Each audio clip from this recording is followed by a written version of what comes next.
to our first episode on our channel, Conversations That Matter. You're joining us today with me, Entle. And me, Lisara. Yes.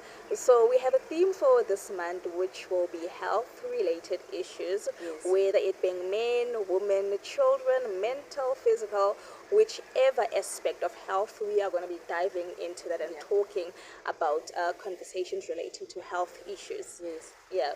So what's our topic for today? Our topic for today, ladies and gentlemen, is gut health. So we're going to be discussing anything that has to deal with gut health. Anything related to gut health. Exactly. Yeah. So one would ask, what is gut health?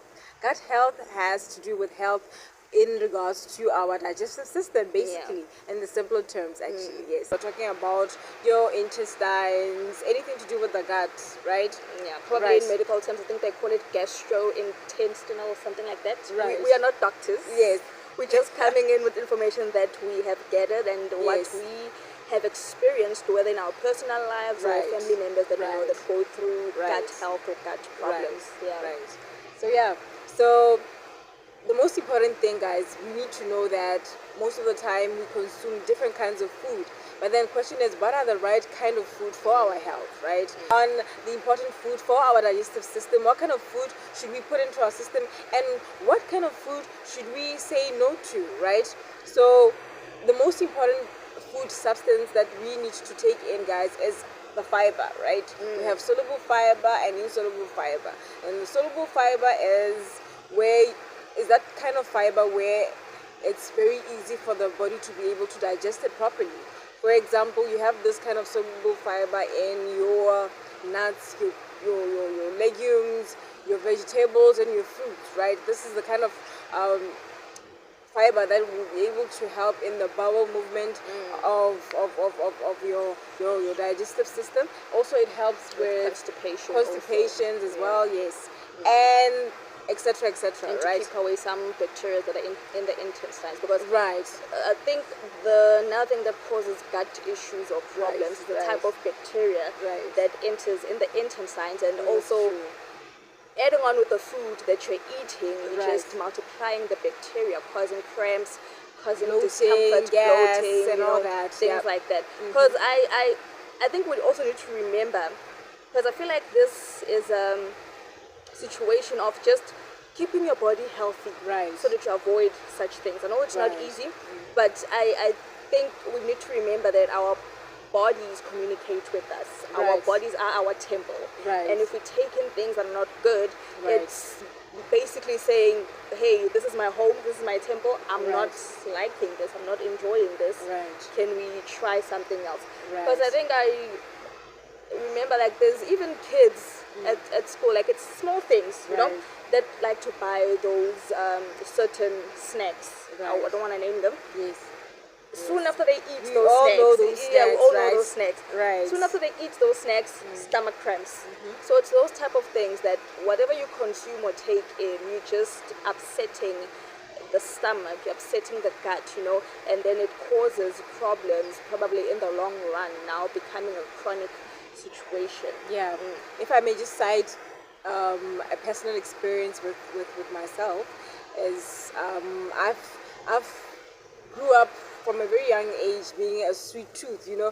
We have this term called sweet tooth, but that's not really a good idea, because, you know, sugar is not actually good for our body, right? It's not. So if you have a lot of sugar, it will spike up our energy levels for a bit, but once the sugar runs out of the system, then it's a problem, right? So because of that, I had consistent, let me just say, chronic ulcers and stuff like that, because of all the sugars, discomforts. So then I just thought to myself, you know what, I have to start taking care of my digestive system, right? So I want to cut down sugar. I want to cut down all the drinks, all the sweet things, all the processed food, right? And just more go into to health, like the green stuff, you know. And that was a good step, because sugar is one of the things that are cut off, or the doctor recommends that you cut off in terms to help you with your gut problems. Because sugar is very difficult to digest, people.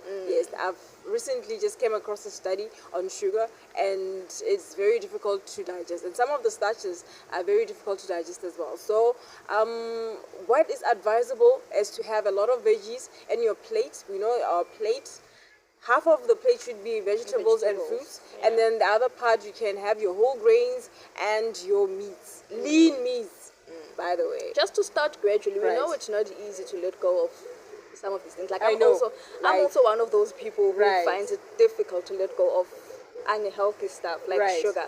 Sugar is I love Ice sugar. cream, desserts. So sugar, whether it's sweet, sugar in tea, my sugar intake is problematic. Right. Which I need to sort out. But I think I'm getting there now because I'm finding sugar to taste a bit not so nice anymore Right, than right, before. right. Yeah, so I think I'm getting there. I'm getting a hang of it. Yeah. So I think gradually you will get there. Because I even remember, you know how uncomfortable like stomach cramps or pains Can are. be, So yeah. I can just imagine people who are going through chronic gut problems. I think a week or few days ago, I don't know whether I had food poisoning or what, but I was going through it. I had cramps in my stomach. I was bloated. I was frequently visiting the toilet. So that pain and discomfort was like, how do those ones who are in chronic situations Yeah. go through it every day? So Yeah. I can just understand. It's a very uncomfortable It's a very situation. uncomfortable situation. Right. So I can just understand and realize that, okay, yeah, this is not easy, for them. Yeah. Also, maybe not easy for them to even talk about To it. talk all about, the I was time. actually about to say Yeah. that. It's not easy to talk about, like, "Oof, I think I've got some constipation. And or especially something." all the time, because now it feels like it's a redundant Then conversation. yeah, Like yeah. it's a never-ending thing. So also we know that we now become dependent on medicines and stuff like that, but it's more important rather to just focus more on the food aspect as opposed to now saying, okay, fine, I'm going to depend on medicine. If I have maybe some gastric reflux, I'm just going to get maybe an over-the-counter medicine. Why not have the right Yeah. food and avoid such Don't instances? depending not depending too much on on drugs, pills, yeah. drugs, medicine, and Yeah, things like that. Because yeah. I think medicine also is I think it can affect your gut also. Yes, it does. Yeah, Yeah. I think there are some medications that if you take too much, Yep. they can affect your gut, especially taken on an empty stomach. Yeah. Because majority of people, when they have medication, they take it on an empty stomach, and yeah. then that causes problems. I've been one of those people. And sometimes So- we go the whole day without food. I mean, this is one of the reasons. We're busy people. We have to wake up early. We've got busy schedules. In the busyness of the whole day, you just take a snack, then maybe a little bit of chocolate there, sugar just to make you just have energy levels for a bit of time. And then, before you know it, you come back home. Then you're having a large meal at the end of the day. And that obviously has an overwhelming impact on your digestive system. So yeah, So yeah, it's not an easy one. And also, I'm not sure about this. As I've said before, we are not doctors, so Yeah. we're just coming with what we know or researched or Exactly, seen yeah. online. Because I also saw online that there's a huge connection Right. that has been found between the gut and mental health. Right. Yeah, that if someone is going through gut issues, it can affect them You in become terms very of sluggish. depression, Yeah, depression, yeah. anxiety, Yeah. you mood swings and, Yeah. and things like that. So Right. I found it very interesting. I was like, okay, I didn't think of it like that. But then again, I think I do agree totally, because when I have my anxiety spells, Right. I literally feel it here in my stomach and I go to the toilet immediately. Whoa. So I do understand that part, that those things do correlate, and I'm guessing it's also not an easy thing to go through. Yeah, Those who experience definitely gut issues every day, you can Right. imagine the anxiety, the depression, Yeah. the sluggishness. You're just not being yourself, I remember some of us, like, we had, like, we have to eat our food according to a different blood groups, right? You've got your A blood group, your B, your AB, and your O. So most of us who are blood O's, a recent study that I actually read was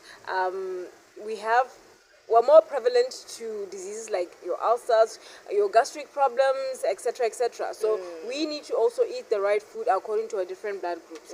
So for more information on blood groups and food intake, we'll put it down on the description box for Right. you guys. Yeah. Yes. And also, I think also what we're trying to convey here is Yeah. that it's important for everyone to know their blood groups, because I Yes. feel like majority of people do not know their blood types, and the food that we take may not be corresponding or correlating with our blood type, and that's causing problems in the long run. Because if I had to tell you that I only knew or found out of my blood type when I was pregnant. Same here. So same here. So it's that type of thing of not really being aware of your body, what's happening in your body, what you eat, how it affects you, and things like that. So essentially, it's just important to keep track with your body, what's in your body, what you take in your body, you know, how your body reacts to certain things, and how your body reacts positively to certain things. Exactly, and the food to avoid as well, you know. And the food to avoid, because I've recently realized that there's actually good and bad bacteria in the gut. So with whatever we take in or whatever we do, we should realize that, or rather we should go to a position of wanting to push forth the good bacteria instead of the bad, so that it won't affect us, you know, in the long run. Because it's so difficult having to, you know, be in a situation where you are so uncomfortable, having to manage your stress levels and things like that. Because I think maybe another way of helping yourself in terms of the gut problems is to manage your stress levels, whether it's by exercising. It doesn't have to be anything hectic. You can do minor stretches in the house. Immediately when you wake up, you can morning do walks, morning walks, things like that. Doesn't have to be anything hectic, or you know. Also, you can try things like meditation, reading your Bible, prayer, things like that. Just things to keep your mind and your mental state, you know, focused, flowing, and at ease, you know, and not to think too much of what you're going through, what is affecting you at the present moment. Because some people may find that they have inflammation inside, you know, that's causing them pain and that sort of discomfort. So it's very important to keep moving and being mobile and being active and having enough sleep. Because not sleeping enough, it causes even much bigger problems. You know, being sleep deprived is not good in any essence. So you need to get yourself some good 8 hours. I think also one of the things maybe the doctors can also suggest, or rather have suggested, is taking probiotic foods, or foods that are filled with probiotics, which could be yogurt, kombucha, milk, buttermilk, kefir, I don't know if you can find that around here. I don't know. I don't know. And also, what else can you try? You can also try. We actually have some supplements which are actually enriched with probiotics. Is it? Oh, okay. Which makes it even good then. But I think for me, having to take yogurt, for me, I would suggest, for me personally, plain yogurt. I feel that's much higher in probiotics than yogurt filled with like fruits and all of those that, things. because that is already modified, with sugars it's and modified, it's processed sugar. It's processed sugar. So I feel like plain yogurt does the trick. Especially for me, I like to take it every morning. So I feel like every morning it's like a supplement of some sort. You know, taking your plain yogurt. So with that also, it has to be according to your blood groups. There are some blood groups that are lactose intolerant. So it's advisable also to look into your blood groups. I think that you can immediately know if you are lactose intolerant. That will tell you immediately. I don't know if everyone experiences that with being lactose intolerant, going to the toilet, but that's what I know about being lactose intolerant. So guys, I want to believe that this conversations have been really beneficial for you. I mean, we've had a lengthy conversation so far, and I believe it's very informative, and I hope that you have quite enjoyed this whole interactions with you. If you have your comments, you can leave it in the comment section. If you can subscribe more about also this conversation, on our channel as well.